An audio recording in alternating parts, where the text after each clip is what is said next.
Hello అండి. ఆత్మీయులందరికీ నమస్కారం. మా ఇంట్లో ఫిష్ కర్రీ చేసిన ప్రతిసారి ఫిష్ ఫ్రై కంపల్సరీ. మా పిల్లలందరికీ చాలా చాలా ఇష్టం. చిన్న పిల్లలకి ఇవి తినటం చాలా సరదా. ఇప్పుడు ఫిష్ ఫ్రై ఎలా చేస్తానో చూపిస్తాను. మీరు కూడా ట్రై చేయండి. ఇప్పుడు చేపల్ని సన్నగా కట్ చేయించుకోవాలి. కట్ చేసేసి దాంట్లో ఉప్పు, పసుపు వేసి నీట్‌గా కడుక్కొని పెట్టుకోవాలి. తర్వాత ఒక 4 స్పూన్స్ గసాలు తీసుకోవాలండి. ఒక హాఫ్ టీ స్పూను ఉప్పు వేసి మెత్తగా గ్రైండ్ చేసుకోవాలి.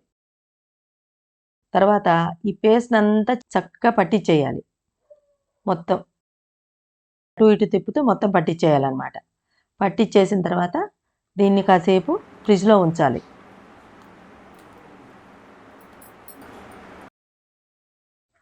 చూసారు కదా!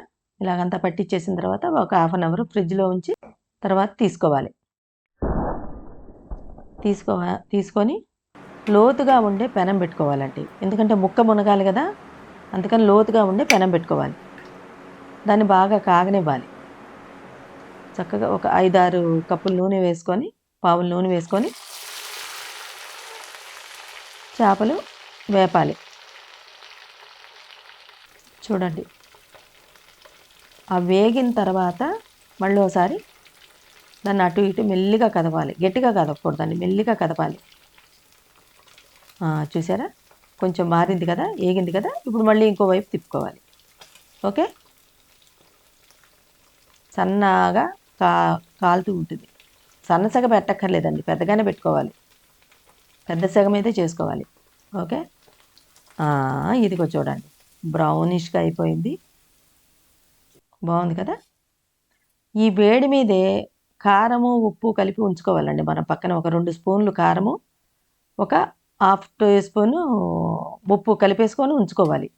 ఈ చేపని వేడి మీద ఉన్నప్పుడే అటు ఇటు తిప్పి కారం వేసేసుకోవాలి. ఆ కారం కలిపి ఉంచుకున్న కారం వేసుకోవాలి.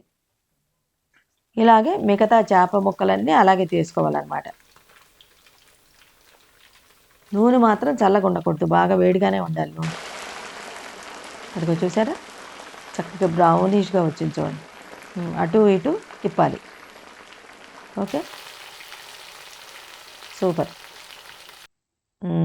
అయిన తర్వాత వీటి మీద కొంచెం ఉప్పు, కారం మీద కాస్త వేడి నూనె చుక్క వేయాలండి. బావుంటది. అది బాగా అబ్జర్వ్ చేసుకుంటదనమాట.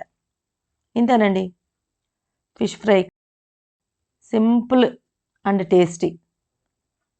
ఓకేనా? మరో మంచి వీడియోతో మళ్ళీ కలుసుకుందాం. సెలవా మరి?